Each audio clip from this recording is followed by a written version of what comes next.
வந்து என்ன சார் படிக்கணும்? பட்டப்படிப்பு படிச்சிருக்கணும், அவ்வளோதான். அவர் சொன்ன மாதிரி நன்கு தமிழ் உச்சரிப்போடு பேச தெரிந்திருக்க வேண்டும். அதுக்கப்புறம் இதெல்லாம் தெரிஞ்ச விஷயம். ஒருத்தர் கேட்டால் உடனே கேள்வி கேட்க தெரியணும், கேள்வி கேட்டால் பதில் சொல்ல தெரியணும், சமயோஜிதமாக பேச தெரியும்.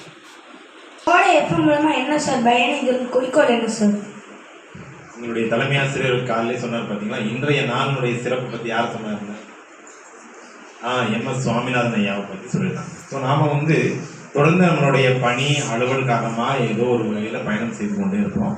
அதனால் நமக்கு தெரிந்த விஷயங்களை தெரியாத விஷயங்களை கற்றுக் கொடுப்பது அதுவும் ஒரு பல்கலைக்கழகம் தான். அதனால் பண்பலைன்னு சொல்லணும். தம்பி 24 மாவட்டம் 2.5 கோடி நேயர்கள். அதாவது இப்போ ப்ரெசெண்டாக பார்த்தோம்னாக்க இணையம் வழி உலகம் முழுக்க எல்லாம் கேட்குறாங்க. இதில் தினந்தோறும் காலை அன்றும் இன்றும் ஒரு நிகழ்ச்சி இருக்குது. அதாவது அன்றைய நாளின் சிறப்பு. இன்றைக்கி என்ன தேதி? 7ஆம் தேதி. இன்றைக்கி வரலாற்று நிகழ்வுகளில் என்ன நடந்துச்சு அப்படிங்கிறத ஒரு 5 நிமிஷம் தொகுத்து சொல்லுவாங்க.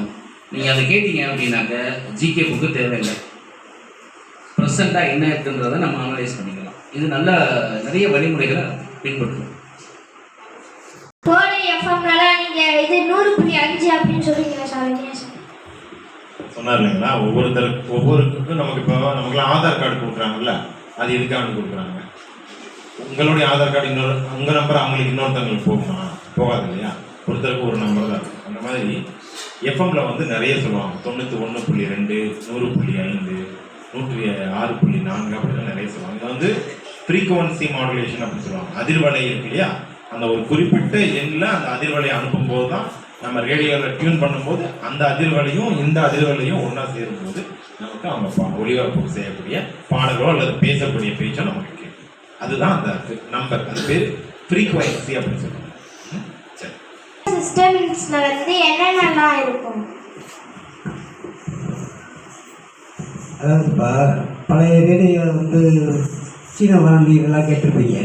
அதாவது MWன்னு ஒன்று இருக்குது, எஃப்எம்னு ஒன்று இருக்குது, SWன்னு 1, 2, 3, 4ன்னு இருக்குது.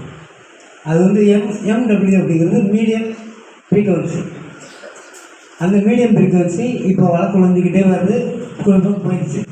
இந்த ஷார்ட் வேவ்ஸ் வந்து ஒரு சில பேர் கேட்குறாங்க, அந்த பாதி பேர் கேட்குறதில்ல. இப்போ எல்லாமே இந்த எஃப்எம் ஃப்ரீக்வன்சி மாடுலேஷன். ஏன்னா இது இதோட ஒளிபரப்பு வந்து துல்லியமாக இருக்கும். ஆனால் எப்படின்னு கேட்டிங்கன்னா இது வரைக்கும் எஃப்எம் வந்து சாதாரணமாக எல்லா எஃப்எம்மும் வந்து கேட்காது, இறைய ஆரம்பிச்சிடும். ஆனால் கோடை பண்பலை 100.5 மட்டும் 22 மாவட்டத்தையும் தாண்டி போயிட்டு இலங்கை வரைக்கும் போயிடுது. அதுக்கு என்ன காரணங்கிறத நம்ம இன்ஜினியர்ஸ் தான் சொல்லுவோம்.